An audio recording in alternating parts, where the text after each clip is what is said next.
Game spirit সেই সাথে game প্ল্যানের অভাবেই ভারতের কাছে বাংলাদেশের অসহায় আত্মসমর্পণ, এমনটাই মনে করছেন পাকিস্তানের সাবেক ক্রিকেটার বাসিত আলী।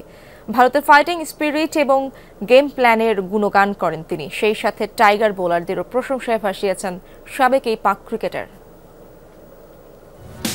শ্রীলঙ্কা আবারও রপ্তানিতে শীর্ষে।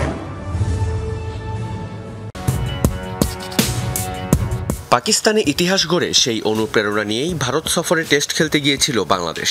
প্রথম টেস্টের আগে জয়ের আভাসও দিয়েছিলেন টাইগার দলপতি নাজমুল শান্ত।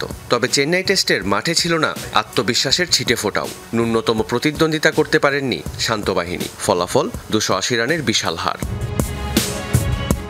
অথচ এই দলটি পাকিস্তানকে তাদের মাটিতেই করেছে হোয়াইট ওয়াশ। তাহলে সমস্যা কোথায়? বাসিত আলীর মতে ভারতীয় ক্রিকেটারদের মনোভাবই অন্যদের তুলনায় তাদের এগিয়ে রাখে। একই সাথে বলেন পাকিস্তানি ক্রিকেটারদের চিন্তাভাবনা ও খেলার মানের ঘাটতি। সে কারণেই বাংলাদেশের কাছে শোচনীয় পরাজয়। অবশ্য টাইগার অধিনায়ককে খোঁচাও মারতে করেননি কার্পণ্য।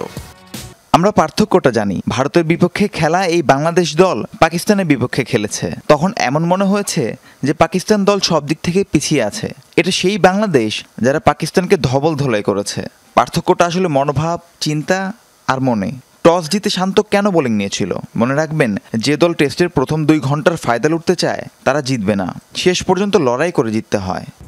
মনোভাবের পার্থক্য বোঝাতে বাসিত আলী মূলত ভারত আর পাকিস্তানের পেস বোলারদের টেনে এনেছেন। ভারতের ফাইটিং স্পিরিট ও গেম প্ল্যানের ভূয়সী প্রশংসা তার কণ্ঠে। সাবেক ক্রিকেটারের কাছে লেটার মার্ক পেয়েছেন টাইগার বোলাররাও। 5 বোলার খেলানোর ফায়দা এবার বোঝা গেল, তারাই ম্যাচ উইনার। গম্ভীর কি বলেছিল মনে আছে? আমার 20 উইকেট চাই। ভারতের উইকেট পড়েছে 14টি, বাংলাদেশের 20টি। পার্থক্য বোঝা যাচ্ছে তো? তবে হাসান, তাসকিন, রানা পাকিস্তানে দুর্দান্ত বল করেছে, টপ ক্লাস বোলিংয়ে উইকেট নিয়েছে। দ্বিতীয় ইনিংসে 2 জন মাত্র 13 ওভার করলো, হয়তো ইনজুরির ভয়ে। 27 সেপ্টেম্বর কানপুরে শুরু হতে যাচ্ছে বাংলাদেশ ভারত দ্বিতীয় টেস্ট। একই দল রেখেছে কোহলিরা। 2 ম্যাচ টেস্ট সিরিজে 1-0 এগিয়ে আছে স্বাগতিকরা। মেহেদী রিয়ান, যমুনা স্পোর্টস।